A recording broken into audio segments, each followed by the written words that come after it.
go whenever you're ready. Alright. You just count me down. Okay. 5, 4, 3, 2, 1, go. Alright, so this is Pokemon Red. First generation Pokemon game. The mechanics are pretty buggy. This is a glitchless run, but there are a lot of poorly programmed mechanics that we'll be taking advantage of in the battles. I'm naming both myself and my rival and the main Pokemon I'll be fighting with. I'll be naming all of those one character names to save time on text. I think it's 1 frame per character, right? I think so. I think so on fastest text. I'm not sure. But anyways, grab that potion. That potion costs 7 seconds, but it can actually save you in the fight against the rival. This fight's just kind of a crapshoot. You can easily have a variance of like 20 to 30 seconds. Basically, I'm going to try and tail whip him and lower his defense, and then tackle him, and hope that he doesn't growl me to lower my attack. Also, I'm going to be picking Squirtle, because Squirtle is the fastest Pokemon to defeat Brock with.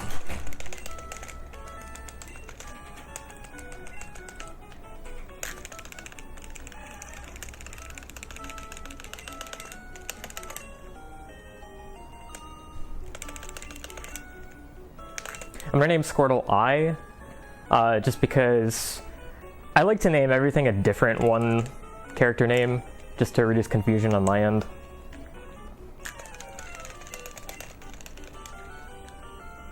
But yeah, so this fight can go very poorly if he spams growls and then he spams tackles after that.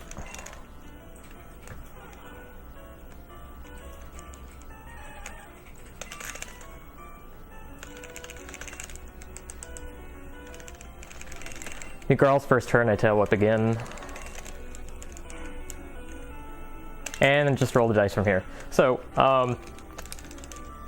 runs of this game used to take Squirtle all the way through, evolve to Blastoise, beat the game that way, taking advantage of moves like Bubble Beam, Surf, Dig, Fissure. And Fissure, being a one-hit KO move, was abused late game because the one-hit KO move mechanics are very abusable in this. Also, check Squirtle's stats at level 6. They tell you a little bit about how the Brock fight's gonna go. So I saw 11 attack, 14 defense, 11 speed, and 11 special at level 6. Most important thing by far is the special. 11 special is not what you want to see. I wanted to see 12 special. Now what I'm going to do here is I'm going to go through Route 1 back and forth 3 times, because that's what you have to do. You got to go to Viridian, get Oak's Parcel, and then come back and deliver it, and then you get the Pokedex, and then you get to finally go on your adventure. I didn't get an encounter there, but I will be looking for at least one. And I want one encounter because that gives you enough XP that with that encounter and with fighting the forced Weedle trainer in the forest, Squirtle will reach level 8, and level 8 is when you learn Bubble. Bubble is pretty much necessary to defeat Brock at this point.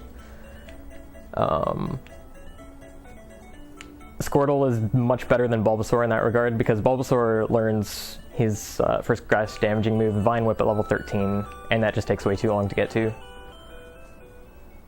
Still no encounters. This is actually a very lucky Route 1, but I do want one encounter.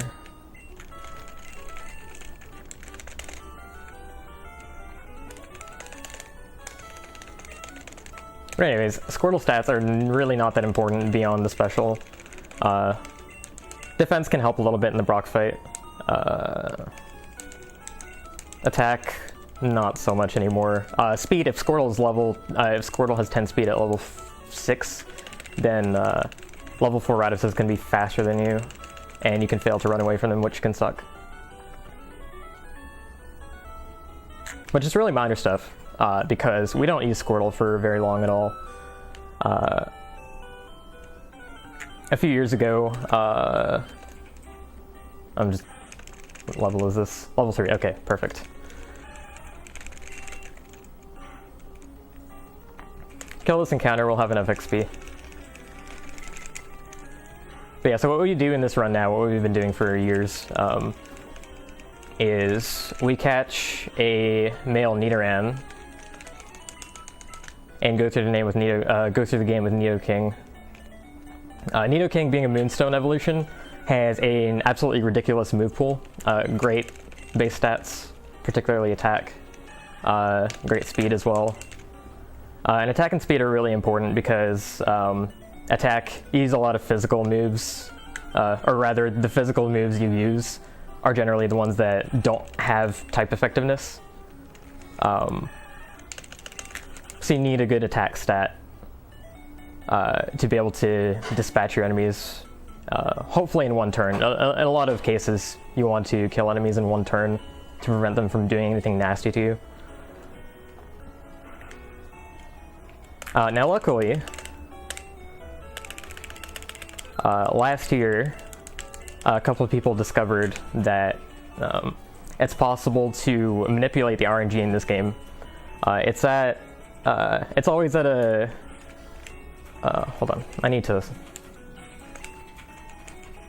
swap my items here.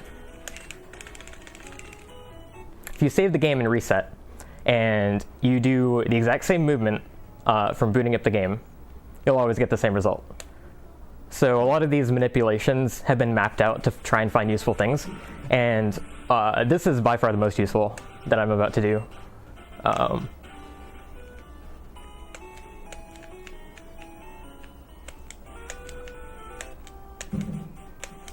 And what this is going to get me is, this is going to get me a level 4 male Nidoran with perfect stats. And it gets in first ball too.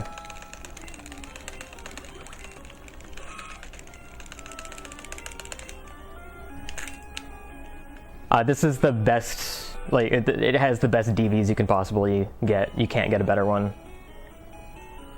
At least not on Route 22. Now before this RNG manipulation runs basically hinged on how fast were you able to find a Nidoran, and once you caught it, how good were the stats? How good did the stats turn out to be after you started leveling it?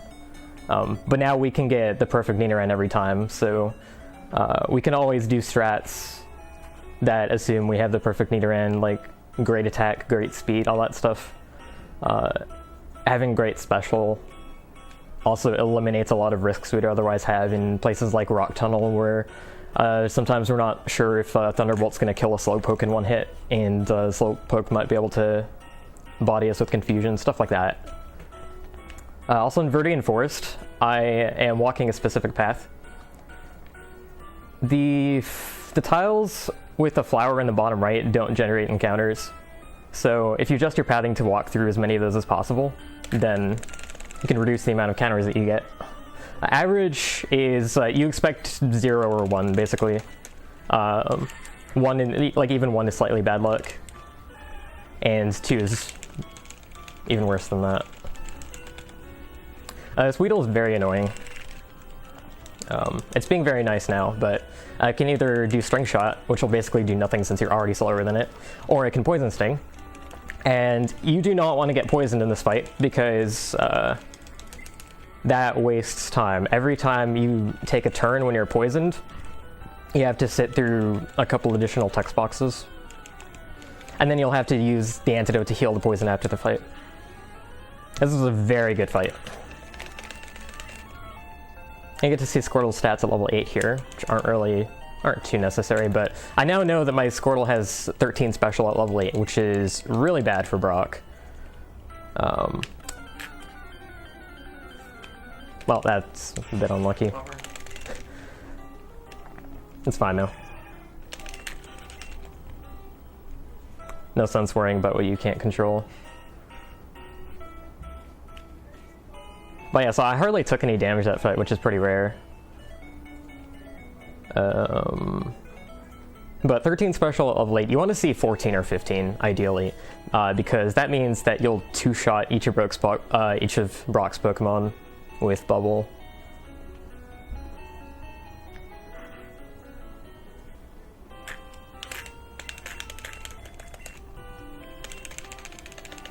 I'm going to take a safety save here just because, especially with Squirtle's special being bad, there's a decent chance that I could die to this fight if Onyx gives me an unlucky series of attacks. So what I did before the fight was I switched Nidoran to the front. I'm going to switch him out of the front and Squirtle back in for both of Brock's Pokemon. That's why I started the game with the shift option set. And that's going to split the XP between Squirtle and Nidoran. We use this fight to level Nidoran to 8 so that he learns Horn Attack. Because Horn Attack's a pretty powerful move for this point in the game, and it's kind of necessary for him to get his feet off the ground.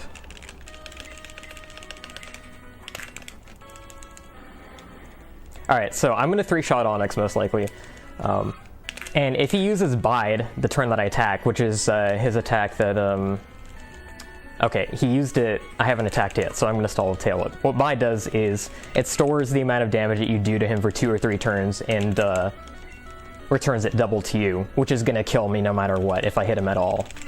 Oh wow, this is actually going to 2-shot. Nice. Alright, well that could have gone a lot worse. So now I've learned Horn Attack. Now Nidoran can start fighting on his own. So you actually lose quite a bit of time in the first half of the game. Struggling through the early game, fighting extra fights to get Nidoran extra levels. Especially the Misty fight is a bottleneck because by that time you've evolved it to Nidoking and it's ground type, which has a weakness to water. So we lose a pretty significant amount of time having to deal with those things that Squirtle would not have to deal with. But just getting past Misty is like half the run. pretty much, yeah. Getting past Misty is like half the run. Now that I am just solely going to fight with Nidoran, I put the option back to set. So now the game won't ask me every fight if I want to switch Pokemon.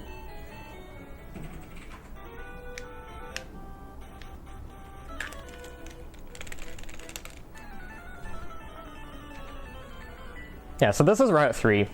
I get to fight a whole bunch of bugs, which is very good for getting experience. I'm going to lure this Caterpie to lower its defense. So it used String Shot on me, which lowered my speed. But that actually did something else useful. If you're familiar with the badge boost mechanic, I believe it's in Gens 1 to 3, where certain gym badges, I think like every second gym badge, will give you a 12.5% boost to one of your stats on each Pokemon. So one of them is attack, one of them's for defense, one of them's for speed, etc. What happens in Generation 1 is that every time one of your stats gets modified during battle, the badge boosts for all stats besides that one gets applied a second time.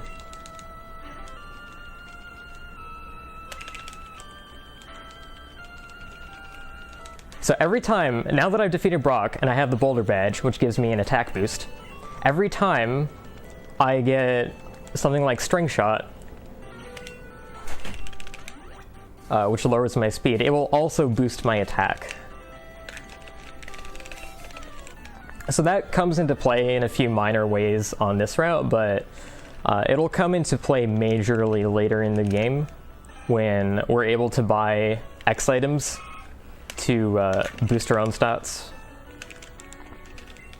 So for example, I'll use an X special late into the run, and using an X special on a specific fight might actually boost my speed to the point where I can outspeed a certain Pokemon in the fight. But for right now, the mechanic's kind of small potatoes.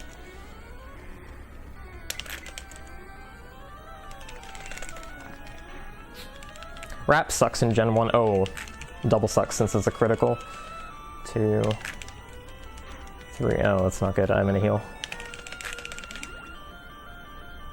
Wrap lasts for, oh my god. Okay, Wrap lasts for 2 to 5 turns randomly. And I just lured him again. Oh my god. That was my fault. This fight can be pretty punishing. In the worst case, you can actually get stuck in the potion loop, which is the absolute worst. Okay, thank you.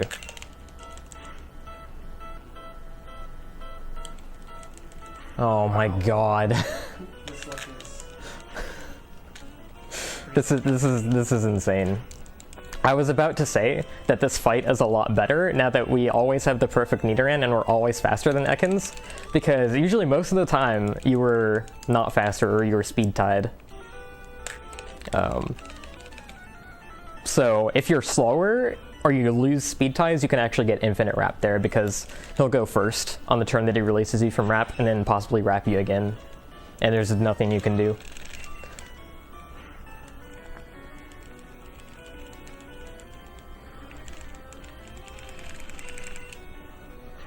These next two fights, they were also very annoying before RNG manipulation. Because the Kakunas and Metapods, the only move they know is Harden, which increases their defense by 1 stage. And if you turn out to be slower than them through a combination of having bad speed and maybe getting some string shots, and particularly having bad attack, these could take several turns longer and make you waste a whole bunch of horn attacks. But since we have perfect attack and perfect speed, there's not a lot to worry about. It's really nice.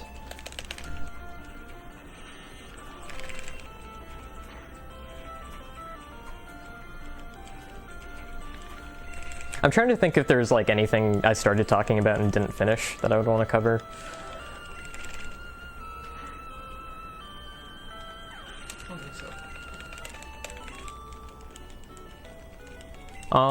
There's Red Bar. I think I'll get to that later, though.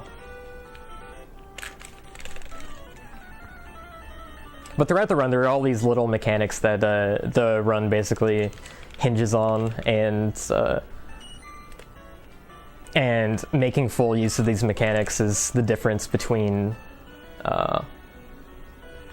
getting a faster time and a slower one. There's also a lot of risk versus reward weighing, and you'll see that come into play a lot more when Red Bar actually comes into play. I guess I'll explain it now. There's no reason not to. So Red Bar, obviously, you can't really see it here because the whole game is red. But when your HP is about 1/5 or less, I don't remember the exact. It's like 20.84% or something like that. It's I'm pretty sure it's a fraction. Also, we want to catch a flyer here. It's really important for later.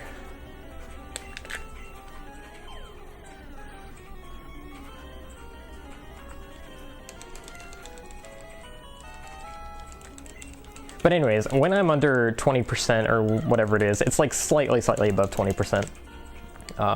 You hear the wee woo sound. That's Red Bar. But what it does in this game is the alarm overrides a lot of jingles during battle. So like level up jingles, Pokemon cries. It basically overrides those sounds. And what happens is you don't have to wait for the sound to fully play out to be able to advance the game and put in the next action or whatever.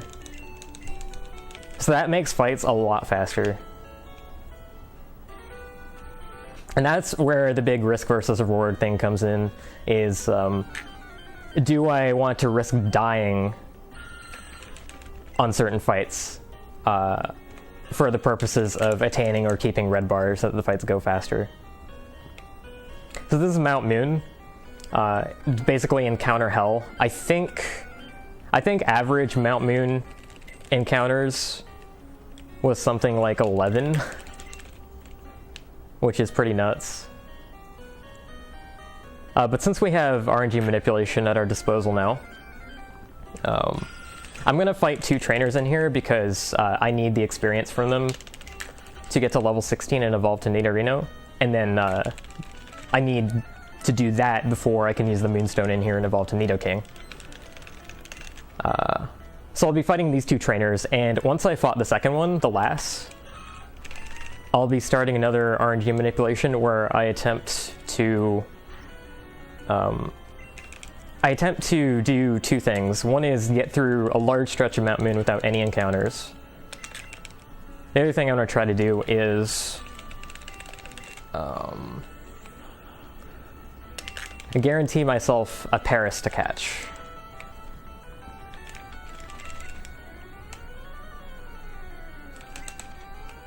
Paris is the cut slave that we use, and it was kind of a bottleneck in runs before manipulation because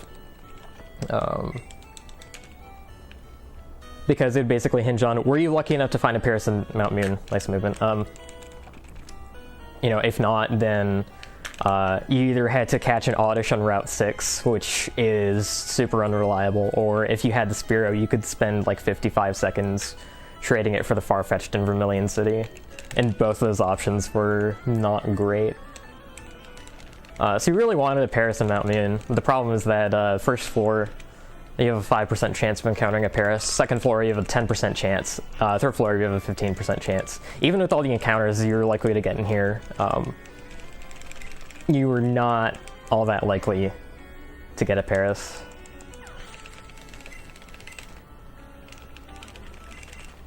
Getting a Paris also results in more optimal menus than the other options for cut slaves. And it's just not out of your way at all. So it's great that we're able to manipulate one now.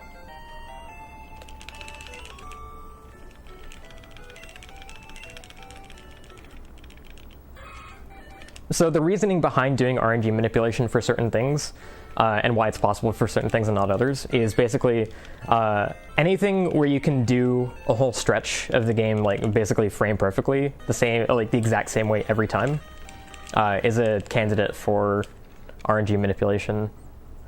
It also takes, I forget the amount of time, it's like 20 or so seconds, something like that, to save and quit and reset.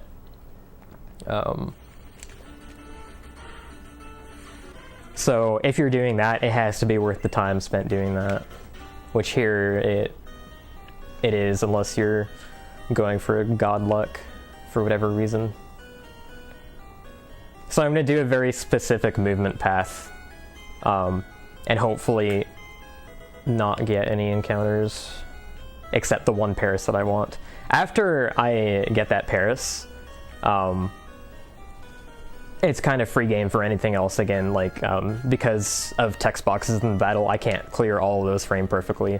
So the manipulation will be over at that point. I'll have lost control. So I'll be back to random encounters after that point. But this is a large strat, so it's definitely worth being able to not get encounters here. I think it's interesting to point out that this game actually used to be timed using the in-game timer, and once these RNG manipulations were found, we actually switched over to RTA. It was the other way around, actually. Was it? Yeah, they're both like pretty much the same time, but yeah, I'll talk about that as well. Oh my, really?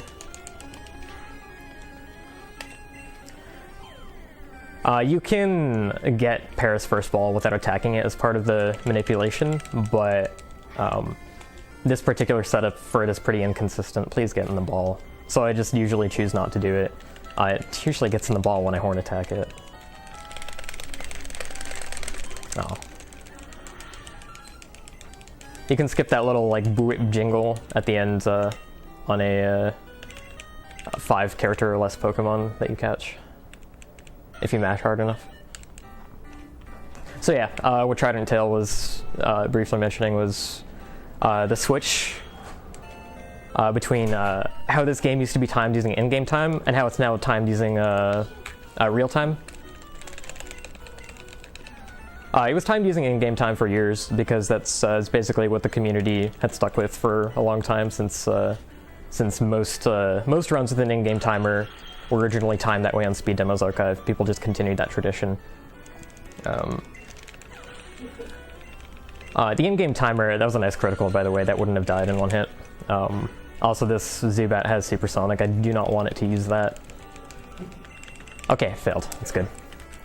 This guy can wreck you if you get unlucky. So yeah, one commonly cited problem with the in-game timer, and people disagreed on whether this was an actual problem or not, but it did not show second granularity, so it only showed hours and minutes. So that resulted in a bunch of ties on the leaderboards, and there were kind of political debates, I suppose, over whether that was acceptable, whether we should switch to real time, and people had all these different opinions. I'm glad that this Grimer did not disable Horn Attack. This fight gets a little messy if he does that. But eventually people decided that switching to real time or real time attack RTA was desirable. It was voted on and such. So now real time is the standard. And because real time is the standard, we're allowed to save and quit during runs now, whereas before we were not. Because if you're timing with in-game time and you do a save and quit, the in-game timer is not running, obviously. And you can also do a segmented run that way, where you retry segments of the game over and over between saves to try and optimize that. And that's something different than the more popular single segment speedruns that we do today. Wow. Also note, there's backup manipulation for an extra Paris here if I were to have critical the first one.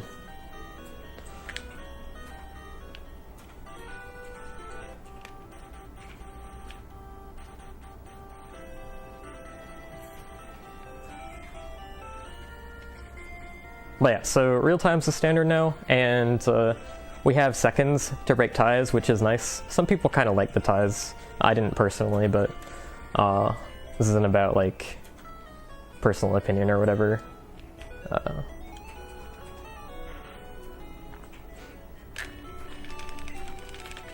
So I'm going to take this Pokemon Center for 2 reasons. One is to refill my... Actually, do I need to refill Horn Attacks? Okay, never. The main reason I'm taking it is to set my warp point. I picked up an escape rope in Mount Moon, and I'll actually be using it to get out of Bill's house. There are a lot of buildings in Red and Blue that you can use the escape rope or use dig in that you kind of don't make sense for you to be able to dig out of them, but you can. A lot of those were fixed in yellow. Speaking of yellow, since Squirtle wasn't an option right off the bat in yellow, that was where the Nidoking route originally came from, and it was heavily adapted from yellow.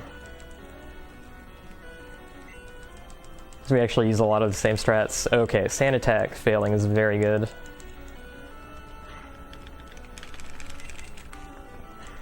Sand Attack's pretty OP in Generation 1. I think in future generations it reduces your accuracy to 75% with -1 stage, and but in this game -1 stage means 66% accuracy. That Abra dies in 1 hit, but he can't do anything to you, he just teleports over and over.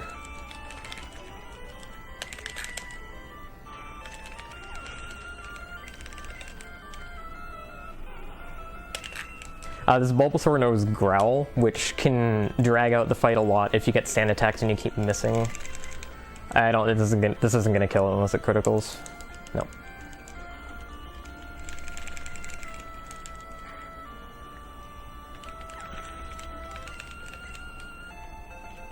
Alright, so that fight went well. That fight can waste a lot of time if you get sand attacked. That's pretty much the main cause of time loss there. So anyways, obviously I'm Nidoking now. I'm a ground type. So that means if I go straight to Misty Gym, I'm just gonna get wrecked.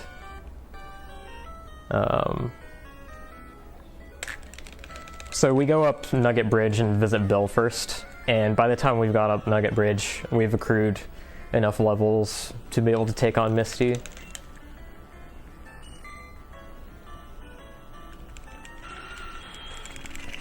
I also picked up 2 rare candies, one in Mount Moon and one in Cerulean City. And as soon as I hit level 21, I'm going to be using both of these to hit level 23. Level 23 is very important because Nidoking learns a move called Thrash, which is an insane move. It has 90 power compared to Hornetech's 65. But what's so special about it is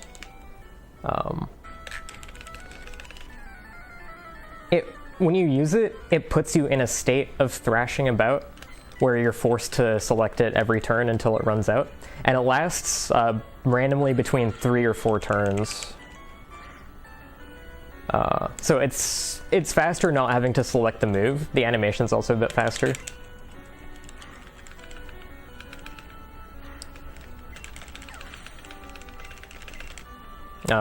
You can get sand attacked during these Pidgey and Nidoran fights, but you're usually okay at powering through them. That was good. That wouldn't have died without a critical.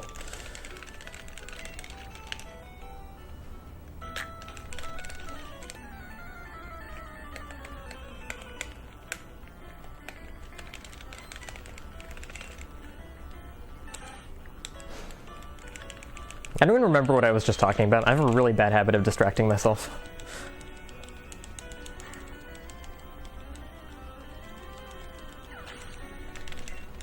That sometimes doesn't die. I forget the chance. This is like 50-50 to die, I think. And if not, he can wrap you. This Zubat's like 90% to die.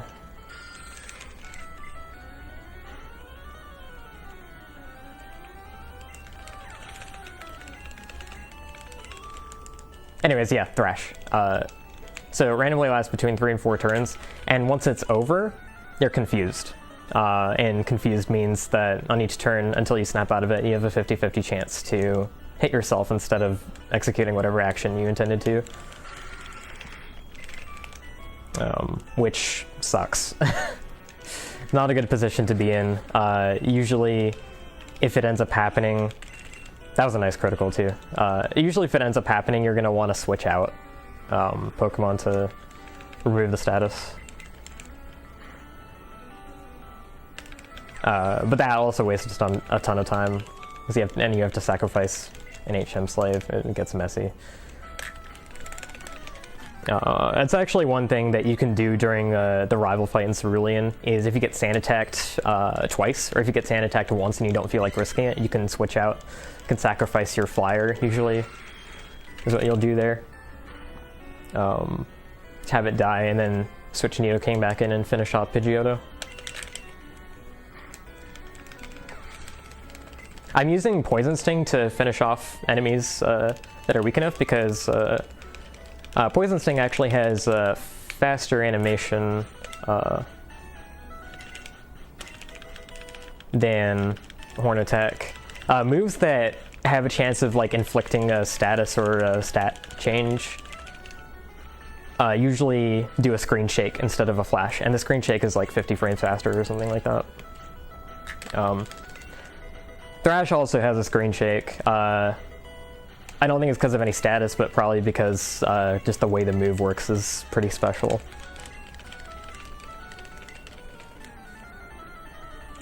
But now that I've learned Thrash, you'll see the effects of it very quickly. I'm going to be using it on every fight in the upcoming route. And it'll just breeze through them, except for one particular fight. The hiker that I'm about to fight after this can be a bit of a problem. There are actually two hikers. You have to choose between them. You gotta fight either the top one or the bottom one. The bottom one has an Onyx, and Onyx's defense is through the roof. You really can't do anything to it. So we fight the top one, which has a Machop and a Geodude. Machop's no big deal, but the Geodude, obviously being rock, it takes half damage. Obviously, it also has good defense. Not as good as Onyx's, but still pretty good. It also has Defense Curl, which normally you're gonna 3-hit it with Thrash. But since I'm already using Thrash on this Machop, I need a 4-turn Thrash to be able to kill Geodude cleanly, and that's if he doesn't spam Defense Curls. If he spams Defense Curls, I'm going to need to hope for a critical hit. Okay, that's good. No Defense Curls. Next hit will kill him. Alright, so I didn't get the 4-turn Thrash. I'm confused, and I'm trying to hit through it anyway because I have a lot of HP to burn through. So, this can get messier if you don't have as much HP as I do right now. I'm pretty fortunate. I'm also unfortunate in a way to have this much HP because that means I'm far away from possibility of having red bar and saving time here through that. You can save quite a bit of time on this segment if you do all these fights with red bar, but it's not worth setting up. And another risk to having red bar in some places is if you're facing enemies that know the move Quick Attack, which has priority, which means it'll always go first, no matter what your speed is, unless you also use a move with priority like Quick Attack, which we're not going to be. Nidoking doesn't learn Quick Attack.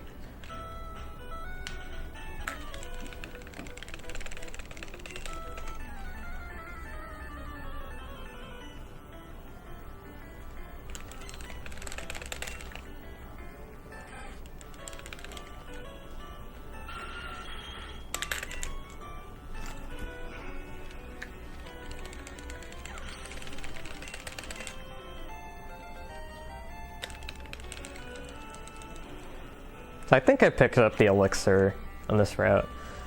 You can either pick up the elixir or the ether on this route, depending on whether you still have the antidote in your inventory and whether you plan on selling it or not.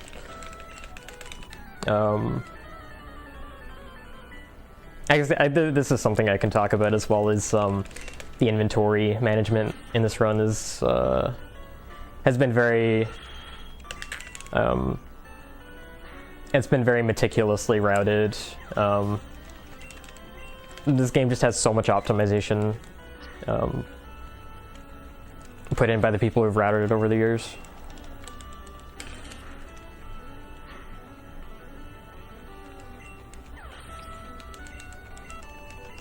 But the reason that you care about how many items you have in your inventory is in Generation 1 you can only fit 20 items. I think it's 20. So you have to be careful. I mean, you might think you have to be careful not to go over the limit.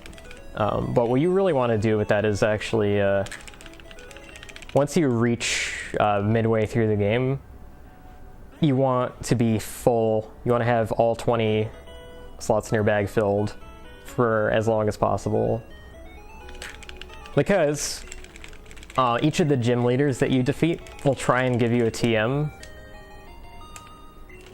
And if your bag is full, then that skips all the text of them giving it to you, and they'll just tell you to make more room in your bag. I need to heal. Okay. Escape rope. So yeah, we can escape rope out of Bill's house, like I mentioned earlier. And now we're gonna go fight Misty.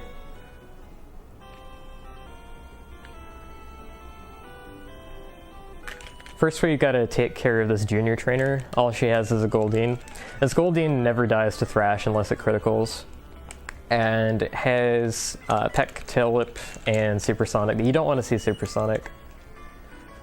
Depending on your HP, Peck can be annoying too. But my HP is pretty good right now. Okay, good. Failed.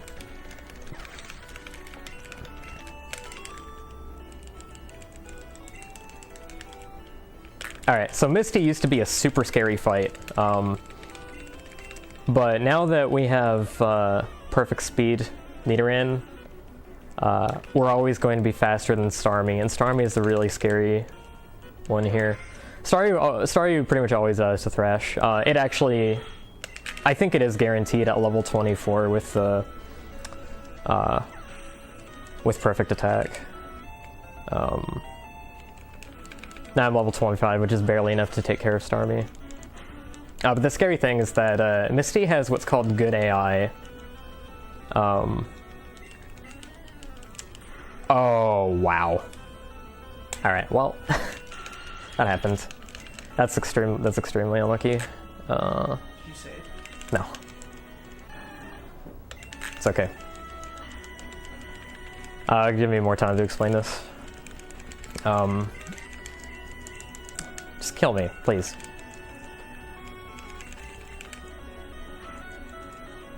So anyways, Misty has what's called good AI, and that's trainers with good AI, quote unquote.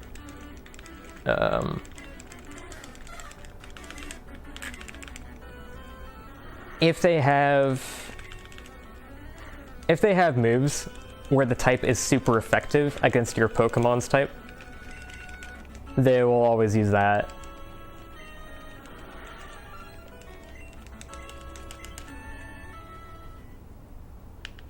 So this is fine, I'm just gonna go in the gym and do the fight again.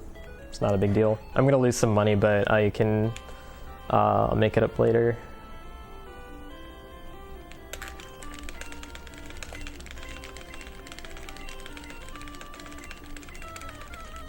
But yeah, so what this means is going in as Nidoking, she's always going to use either Water Gun or Bubble Beam. She's never going to use Tackle.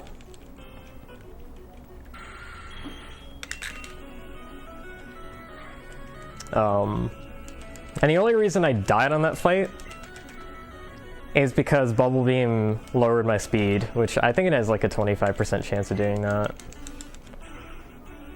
You see Water Gun, you pretty much know you're good. Even if it criticals, it only does about the same as a non-critical Bubble Beam. So that was unfortunate that that happened. But there really wasn't anything I could have done about it.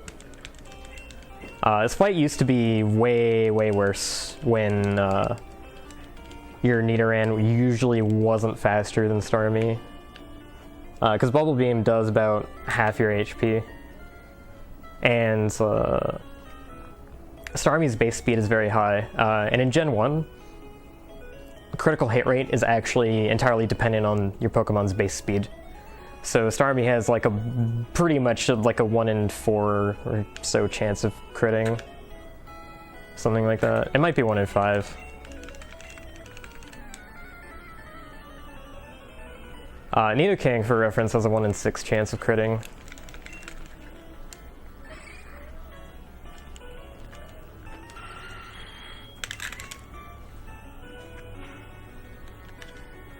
But yeah, so basically the only way that we can lose that fight with the stats that we have are if Bubble Beam reduces your speed, or if Bubble Beam criticals and you didn't heal to full, which you usually don't because you want Bubble Beam to hit you into Red Bar.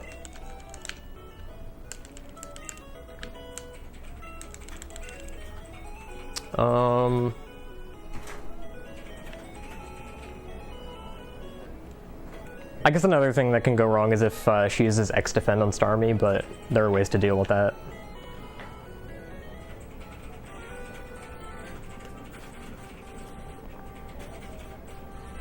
But it just used to be, if you didn't have very good stats across the board, you'd die to Misty pretty often. And now it's pretty rare that you die to Misty.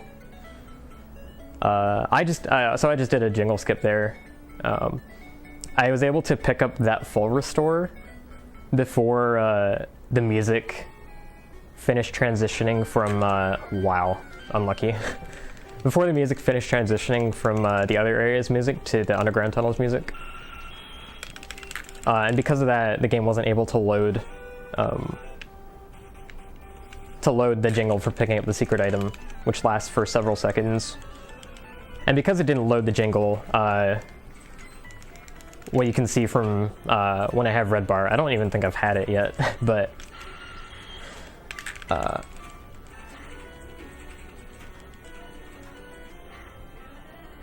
basically, if a jingle doesn't play, then the game just lets you immediately advance past whatever the jingle is tied to. In that case, that text box.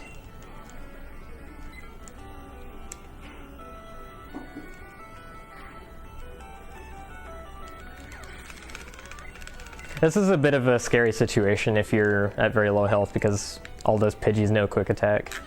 They have a 1 in 3 chance of using it. So that's like a 1 in 27 chance that they're all going to use it and potentially kill you if you have less than 15 HP, or if one of them criticals.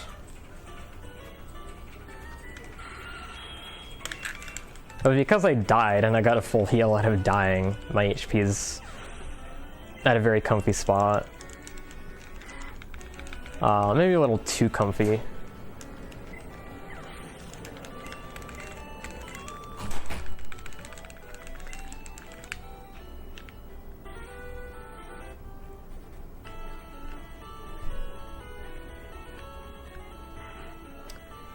Alright, so I'm coming in here, I'm gonna sell a couple things to get rid of some stuff in my inventory. Make me have to scroll through less spaces when I rearrange stuff. And I'm gonna buy 3 repels. Those repels are for Rock Tunnel.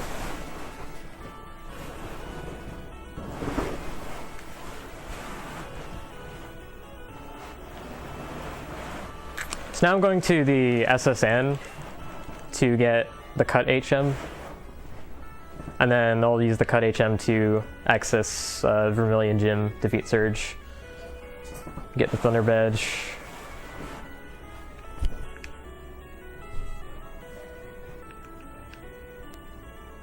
So I'm gonna fight the rival again here.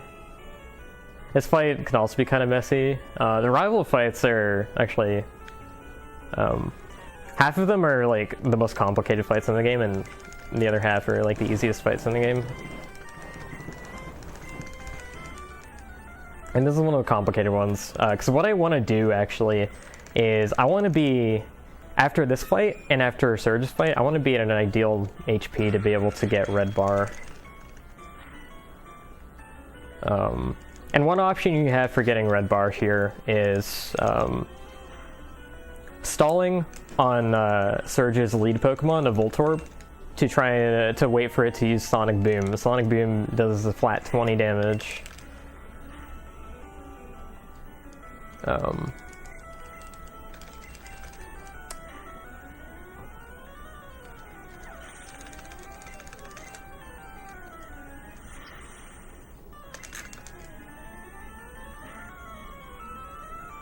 So if you get to an HP value where you can safely stall for that 20 damage and try and get it, and then not die afterwards, that's a good place to be.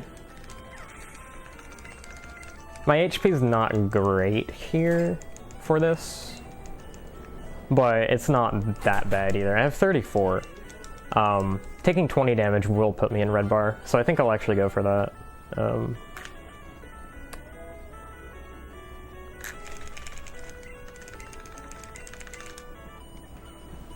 What you can also do is have very low HP at the end of the fight. The problem with the rival fight is that it's so unpredictable how much damage you're going to take, because Pidgeotto has quick attack, Raticate has quick attack, Ivysaur doesn't die in one hit, and it can either Leech Seed or Vine Whip you, so it creates a lot of variance. So you can either end up with too much HP or not enough. And if you have very low HP, what you can do is you can just go into Surge's fight and try and thrash the lead Voltorb. With these stats, I think it has, I don't remember what the chance of it dying is, but it's pretty high. It's like, I want to say 75%. It might be more than that. I don't remember if that is including the critical or not. I think it is.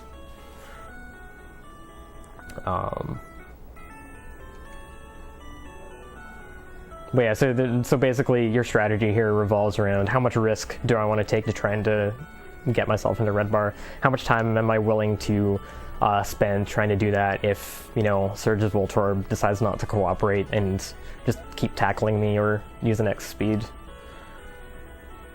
Alright, so I need to teach Bubble Beam here, because I haven't done it yet.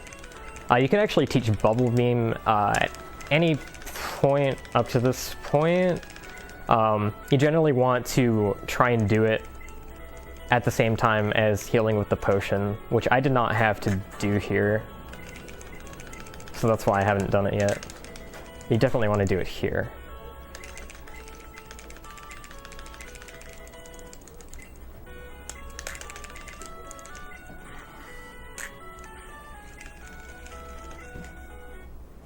Alright, here's the third manipulation of the game.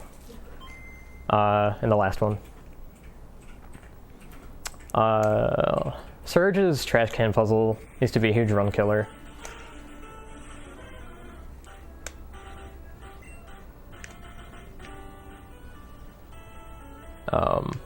But with RNG manipulation, you can always get these two cans. Easy. I've seen many, many, many good runs and die to trash cans. Because there are a few rules by which they work, which I don't feel like explaining, but they're, I guess, semi-random. Pretty sure my PB lost 2 against cans.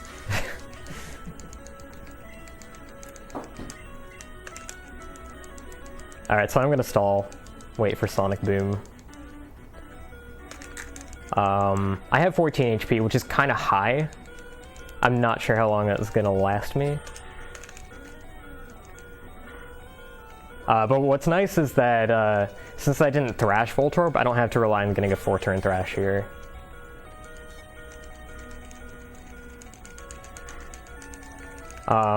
I'm gonna level up a couple times. I'm probably gonna pop out of red bar.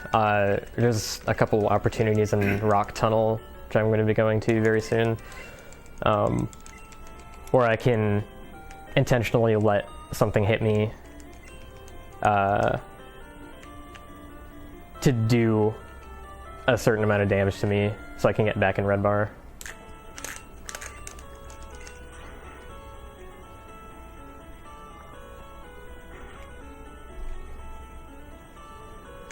So before we do that, we're gonna go pick up the bike voucher. Bike voucher lets you get the bike, which obviously you can travel much, much faster with the bike. Also, this guy's pretty creepy about his obsession with his Rapidash.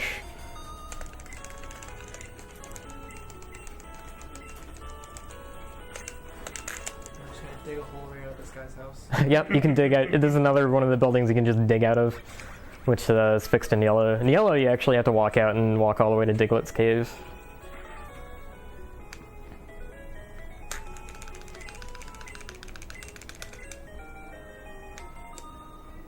Shadows to instant text.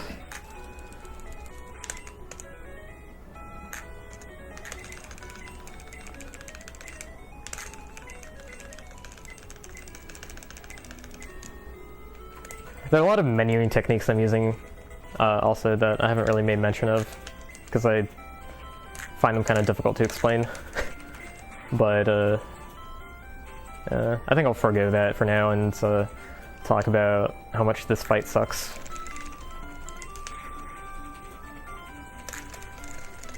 So people refer to this as 4-turn Thrash Girl because you have to open with the Thrash in this fight. Oddish won't die to anything else. And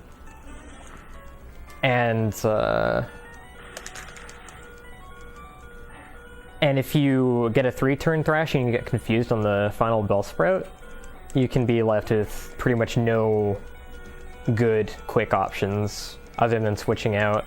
And Bellsprout isn't really capable of killing any of your other Pokemon because it's so weak. Oh my god. Okay, I'm gonna fight through it because I have 20 HP. And oh my god, that's great. So I'm gonna switch out to get rid of the confusion. Ideally, you want to switch out to something that isn't going to gain a level. Oh my god, I might actually have to...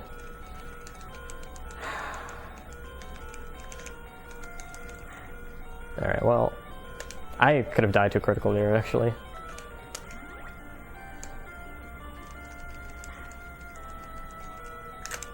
Yeah, okay, so this is exactly why this fight sucks, and I'm glad you got to see that. Because if I had just gotten a 4-turn thrash, that could have just been a one and done. Didn't even help your red bar situation either. Oh, no, it didn't. Because I had to heal. So, I'm going to, I'm probably going to take damage from something in Rock Tunnel. Actually, maybe not. Let's see, I have 17. I'm not going to gain a level before the Oddish, and, no, I'm in red bar. No, we're fine. It's fine. This is fine. There's a particular Oddish in Rock Tunnel that is very nasty. This Oddish is on the 3rd trainer that we're gonna fight. Oh, by the way, you do Rock Tunnel in the dark, because getting a Flash HM is way too slow. You'd have to catch something to teach it. And then like actually get it, which requires 10 Pokemon on your Pokedex, so you'd have to catch even more stuff.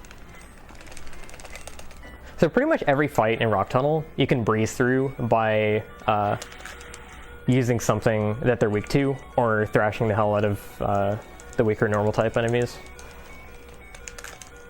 So you Bubble Beam the Keybone, Thunderbolt the Slowpoke, Slowbolt the Thunderpoke.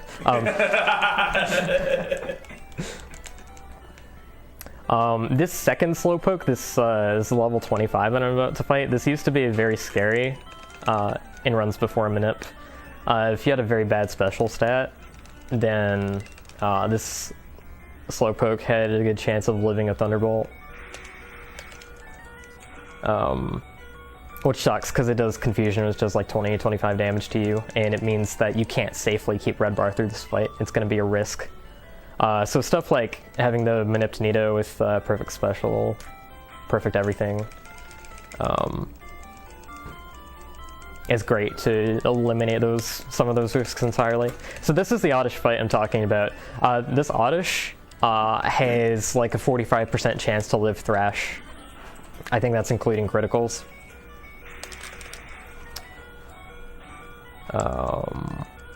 Okay. Sweet. Dead.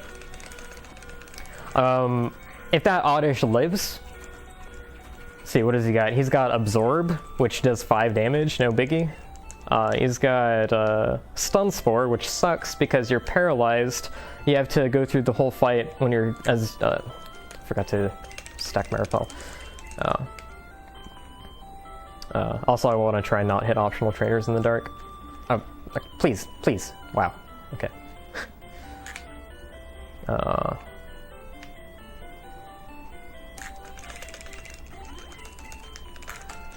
You want to use repels before they run out. That's something you can do in Gen 1. You want to use them before they run out to skip the text box that says, "Hey idiot, your repel ran out." Basically, that Oddish has Stun Spore, which is awful because you're then slower because you're paralyzed, and you have to use the full restore. You have to use your full restore after the fight, which is going to get rid of your red bar, and it's also going to waste your full restore. Because you can't afford to be paralyzed for stuff like this. Like, these Geodudes can easily self-destruct you or kill you with a rock throw or whatever.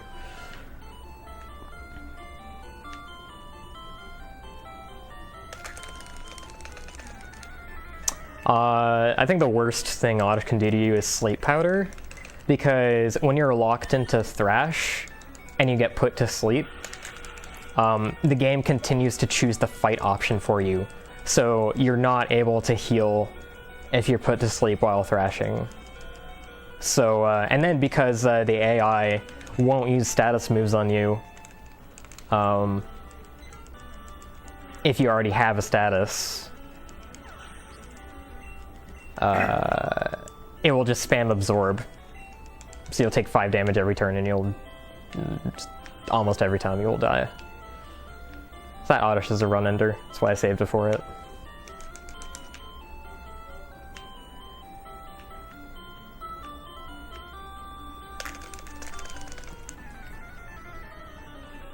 This is the last fight before the Celadon shopping trip, which, now that I mention it, I gotta remind myself to pick up the extra nugget in the underground tunnel, because I died to Misty, so I lost half my money.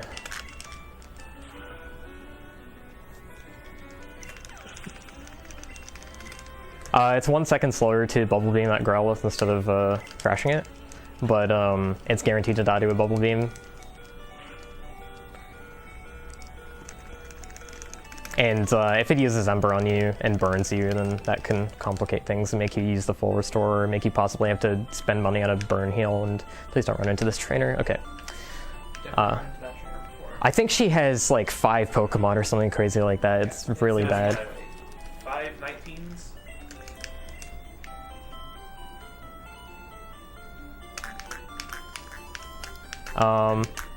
Wow. Hidden item here somewhere. Yeah, I use an audio cue for that. It's not great. I don't remember where this nugget is because I haven't had to get it in a long time. Oh god, this could be bad. I'm pretty sure it was on this row though. Maybe it's on this row. The second one? Yeah. Oh god. There we go. There we go. Alright. I suck at this underground tunnel and I need to practice it more, but it's not particularly interesting to practice.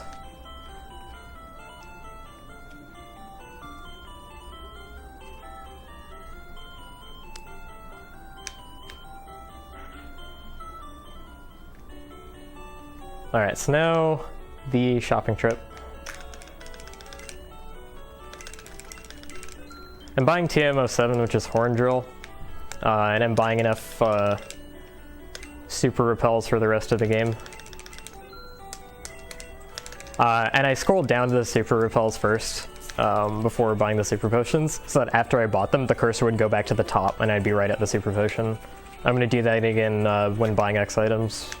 I'm also going to buy a Pokédoll for a glitch that we do in Glitchless. I'm serious. Anyways, we don't go to Rocket HQ to pick up the Self Scope. Instead, we go to the Marowak Ghost in Pokemon Tower and we use the Pokédoll to escape from the fight. And it's specifically using the run action in that fight that forces you a tile to the right and gives you like the different dialogue. But if you end the fight through any other means other than doing that, other than using the run command, then it acts as if you had done it properly. Is that patched in yellow as well? No. Oh, I need to sell the nugget. Whereas it's okay, there we go. I think I have a ton more money than I anticipated because of that. Buy that extra X-Ack. The extra X-Hack. Oh yeah, you're right. I'm probably not going to use it though. Yeah, probably not. But yeah, so I bought Horn Drill, and I bought the vending machine stuff to get the girl to give me Ice Beam and Rock Slide. Oh my god. I use the GameCube analog stick to move in this game, so I mess things up like that sometimes. Most people use the D-pad, which actually I'd say most people on console probably use the Game Boy Advance SP hooked up to their GameCube. But my hands are way too big for that. Alright, so now we have to fly HM. Now we do a long complicated menu that I screw up a lot.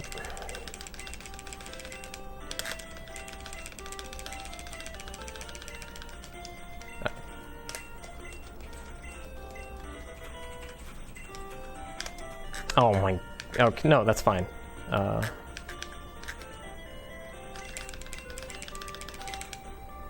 There's some menu stuff I still haven't talked about. I'm trying to think of a good time for it.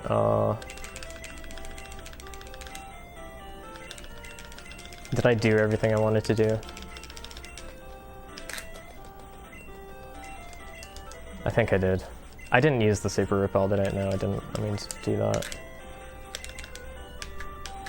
Okay, so that was kind of a mess, but whatever.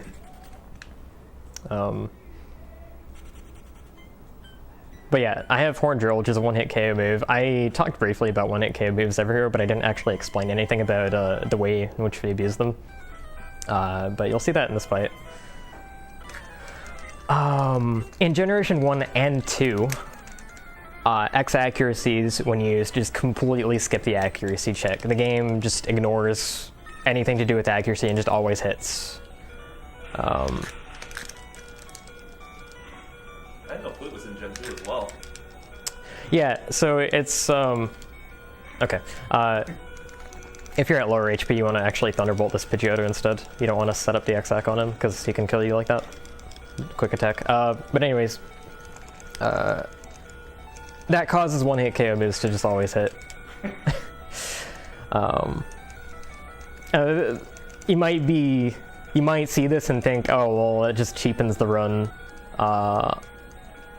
But there's still a lot of strategy around routing your PP.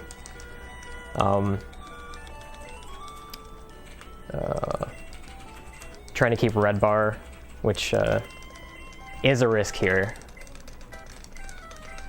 And also your money too, because you have to go reroute to get that extra nugget. I mean, you usually don't have to do that. If you die to Misty, you're usually probably going to reset if you're doing PB attempts. Maybe not. Depends what your goal is. I see it. But yeah, so X accuracies cost a lot of money for a reason. And it actually does the work. I'll talk about that after. These, I'm going to fight 4 Ghastlies, 2 in this fight, and then next to each have their own fights. And we get Rock Slide for the sole purpose of defeating these guys. It is the only thing that will reliably one-shot them.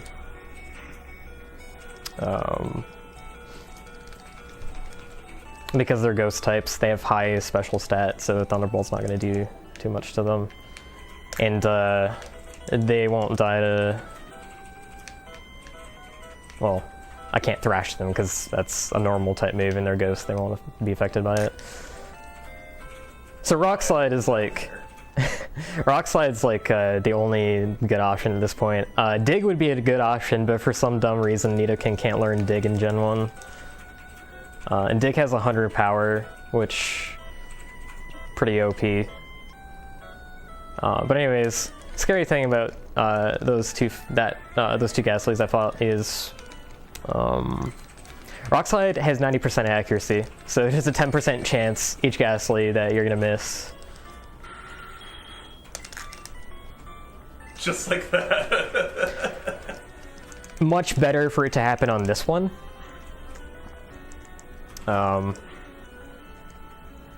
Yeah. So, it licked me twice, wow. I'm gonna be slower than this one, so this, right, or do I use the full restore? I think I use the full restore. Go back to the... That's slower. I can get another full restore later. If you've already used the full restore, then yeah, you do have to go back to the healing pad. If this one paralyzes me by some freak accident, then I'll have to go back to the healing pad. But yeah, so the Ghastlies know Lick, which they use to paralyze me. Nightshade, which does the flat 23 damage, because it does damage equal to their level, which will kill you if you're in red bar. And Confuse Ray, which I think that pretty much always confuses you.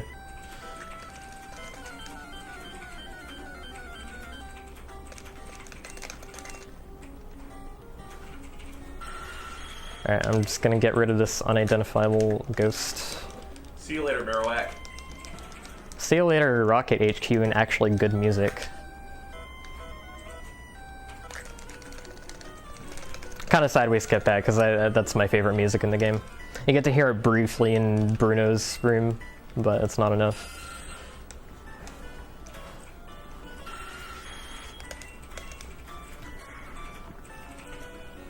These fights are pretty straightforward.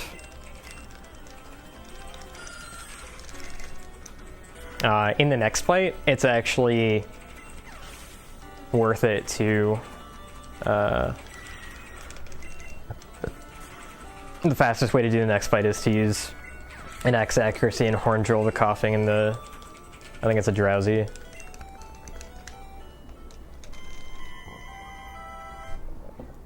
I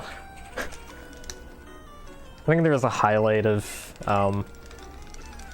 somebody trying to skip the X-Ack in this fight and thrashing, and ended up getting put to sleep by the drowsy while thrashing, and just... I think he died. But we can afford it.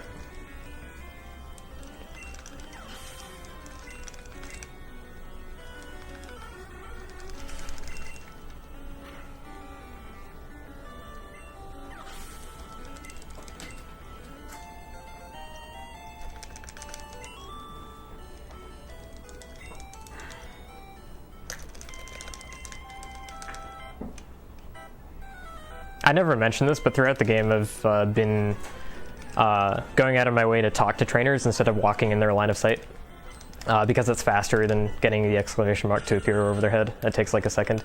So that's true in most cases. But here, because they walk off the screen after, and because they're all like sort of three opposite sides in a row. Oh, right, I didn't thrash. It's actually just faster to walk in their line of sight. Because the first one, if you move left to talk to him from below, the stair tile will be on screen, and you'll see him move the couple of extra tiles to get onto the stair tile. And that wastes more time, because NPCs walk slower than you do. And for the rest of them, you're just kind of like... you'd have to move out of the way back and forth multiple times. So this is pretty much like the only time where that rule of thumb isn't used. And obviously that's the time that I decide to explain it.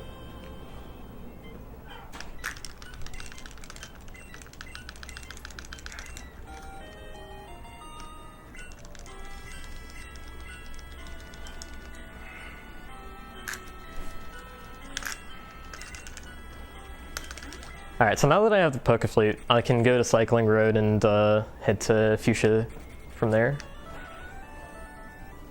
I'm going to visit the Pokemon Center first, though. This visit's very important, even though I'm at full health, because it sets your dig point for the rest of the game. And this is the best time to use this, because you don't lose a red bar from using the center since you're already at full health. For the vast majority of the late game, you're going to want to keep red bar. And there's a strat that facilitates doing that, which is very nice. What? Here what I'm going to do is I'm going to scroll down to X speeds while I'm on the way down to all the way down to the Poke Flute, and I'm swapping them with the items at the top. What you want to do in menus like that is you want to move your most used items towards the top, so you don't have to constantly scroll down to them during battle.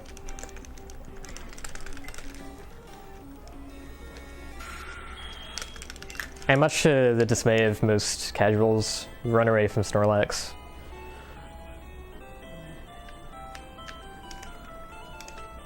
I'm pretty sure some people in Twitch chat actually cry when they see that.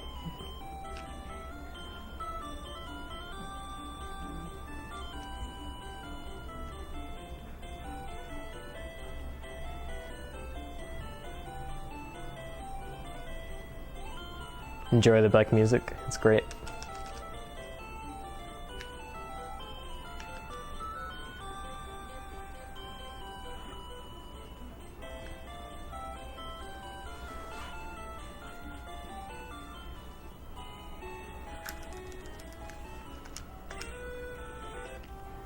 Oh, my menus are terrible today.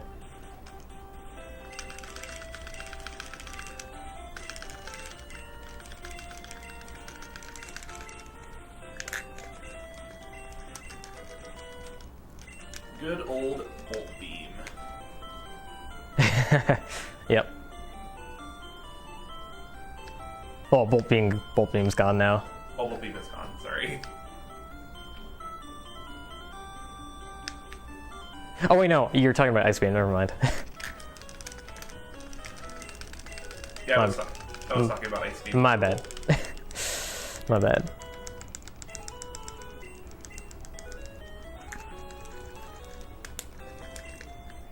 It's still a thing. I forgot to repel.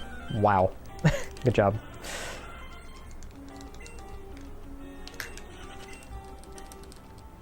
I knew I was forgetting something.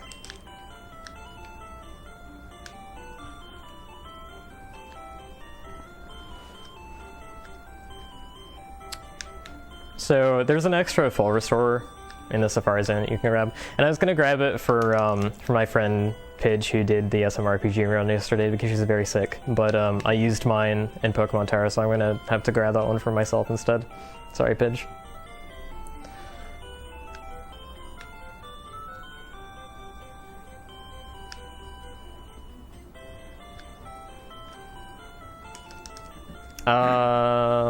I forgot to use another one. I'm falling apart.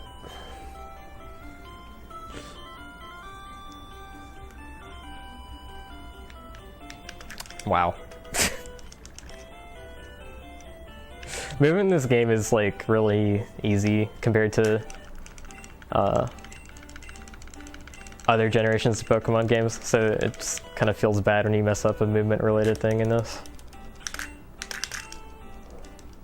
So you can just dig out of Safari Zone after getting Surf.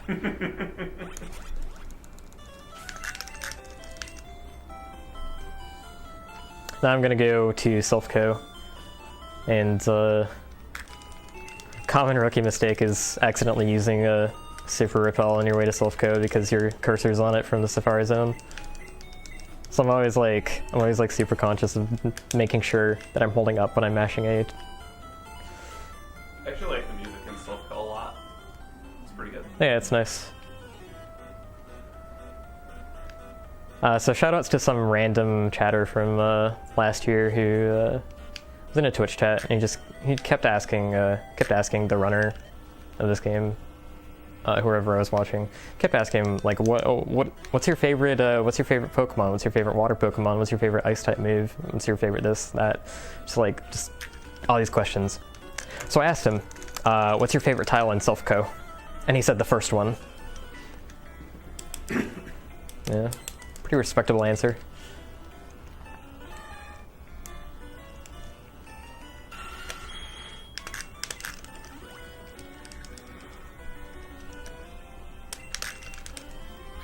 So this fight's optional, but there's some good stuff back here. So it's worth a minute or so it takes to fight him. That first ball is a Carbos. We don't pick up Carbos anymore because we have because of the RNG Magneto having perfect speed. Essentially perfect speed, anyways. Also, Earthquake TM.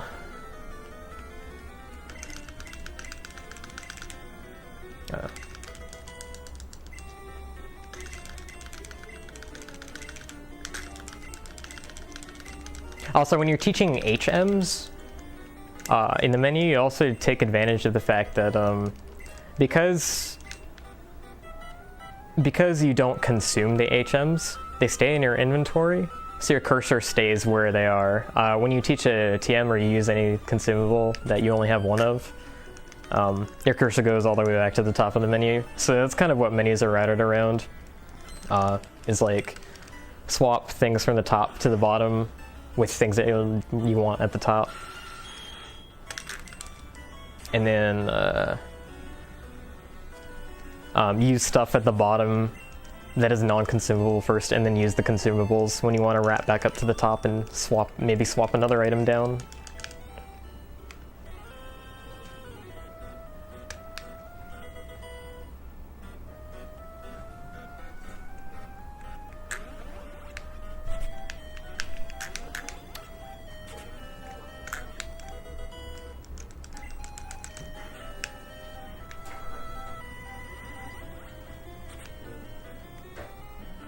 So the Self Rival is coming up, and this fight is... I'm actually gonna save before it. Oh, no, I guess I'm not, never mind.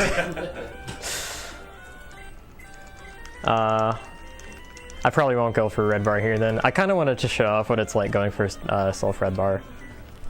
This is a strat that can save up to 40 seconds, but also carries up to a 40% chance of dying. Is manipulating red bar off of the Gyarados in this fight.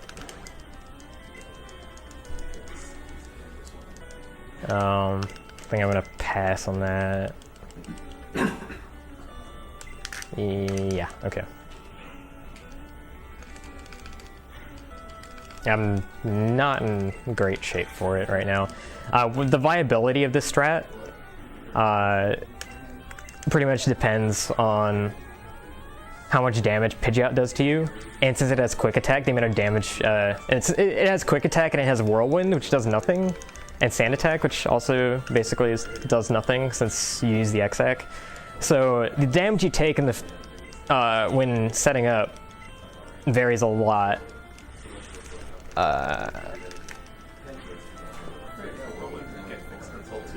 No. Where it's actually useful. Also, Gyarados has a pretty decent crit rate, 1 in 7, I think. So if it crits with Hydro Pump, you're just dead. So that's another risk that you take if you're taking intentional damage from Hydro Pump. What you do if you want to take that damage is you use the X special on the Gyarados, or you use an Earthquake on it, but you can only spare 1 Earthquake PP at this point, so it's better not to do that.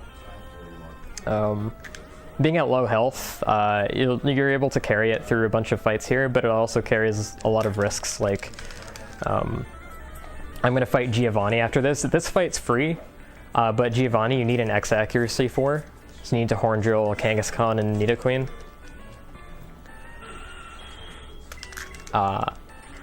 So you have to give his Nidorino lead a turn when you're X-acking. And Horn Attack can do up to like 16 damage without a critical. Fury Attack can do probably a little more than that and waste a whole bunch of time if it hits 5 times.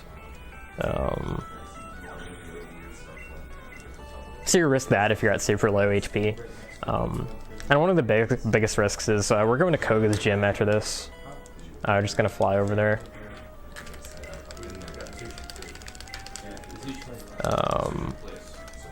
And in that gym, there was a Hypno that won't die to a non-critical Earthquake. And that Hypno has 2 damaging moves. Headbutt, which does like around 15 damage. And Confusion, which does around 50.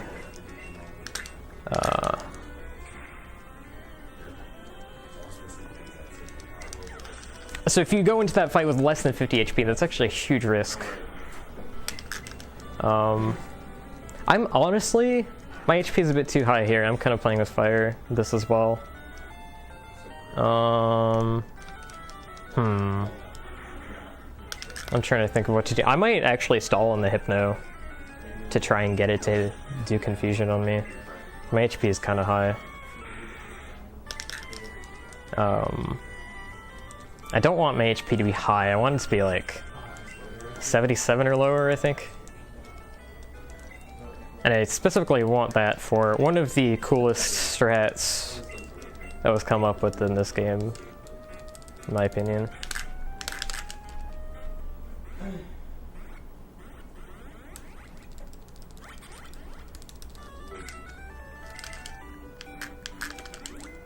And that is, we're going to intentionally die to Koga's final Weezing. I mentioned good AI earlier, but in a lot of cases, it actually doesn't turn out to be very practical for the AI itself. It's pretty abusable. So with good AI, their Pokemon will always use moves that are super effective against your Pokemon's type, and they will avoid using moves that are not very effective. So because Nidoking's poison type, Wheezing is not going to use any of its poison type moves. The only thing it will have left is self-destruct. So we're actually going to take an intentional self-destruct and die from it. That's going to end the fight. We won't get XP from Wheezing, but that's okay. The reason we do that is, in Gen 1 you can actually revive your Pokemon with a rare candy.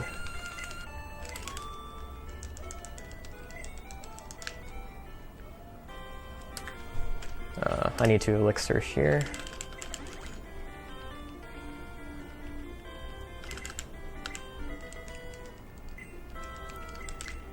I also use a rare candy here for a couple reasons. One isn't particularly relevant right now, but it's that sometimes the Hypno doesn't die to an Earthquake and a Thunderbolt if you're not at level 40. I think that might be on worse stats though, it might not apply here. I don't really care if it dies, so I kind of want to stall in it, but another reason to use the rare candy here is that we use the remainder of the rare candies after Koga. And that lets us have red bar for the rest of the late game. Actually, I shouldn't have used Earthquake. What am I doing? And it crit. Uh-oh, that's not good. It's actually pretty bad. I'm gonna save because I'm actually not sure what to do here.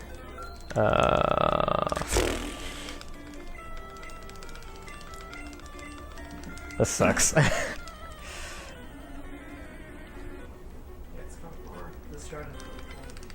Yeah.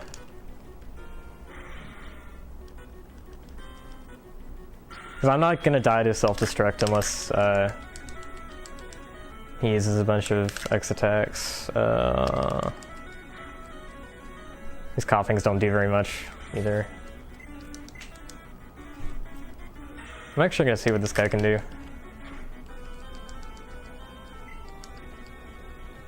No, he's not gonna do anything.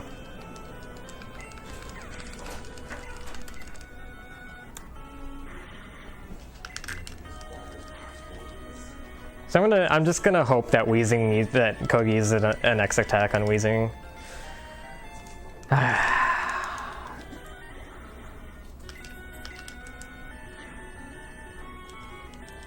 Nope. Please crit. Please crit. I'd be very appreciated right now. That's not good enough. I know I have red bar now, but that's not anywhere near good enough. Also, I got XP from Wheezing, which I actually didn't want. Oops. Oh well. So anyways, the idea is you're supposed to die there. And you revive with your candies, and you have such low HP that you can keep red bar for the rest of the game.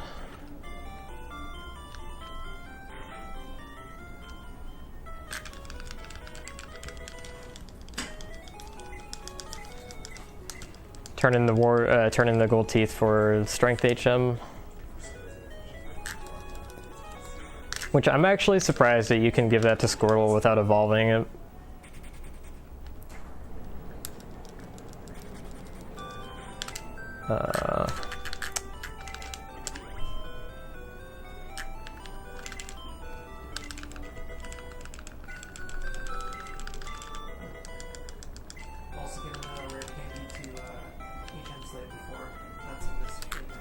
Oh yeah. What am I doing? Oh my god.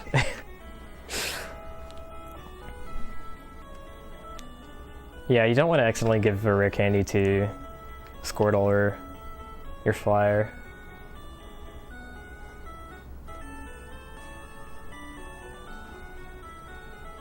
I'm really sad that I don't have like red bar from here to the end. I will have it for a little bit, but it's not going to last very long.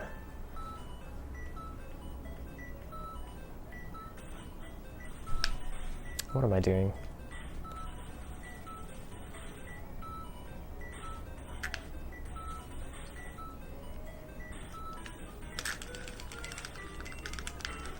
Well, anyways, here's another example of how tightly this game's routed.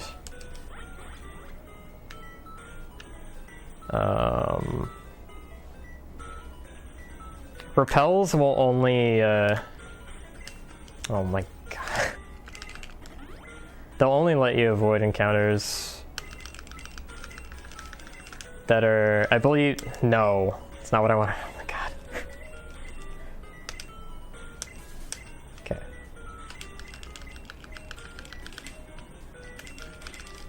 Is it equal or lower level? Yeah, I think so.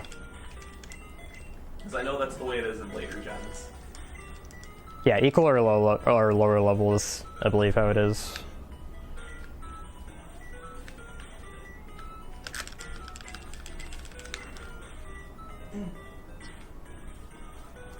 And I think the highest level here is level 43 Wheezing. And you can do to level 43 before coming here.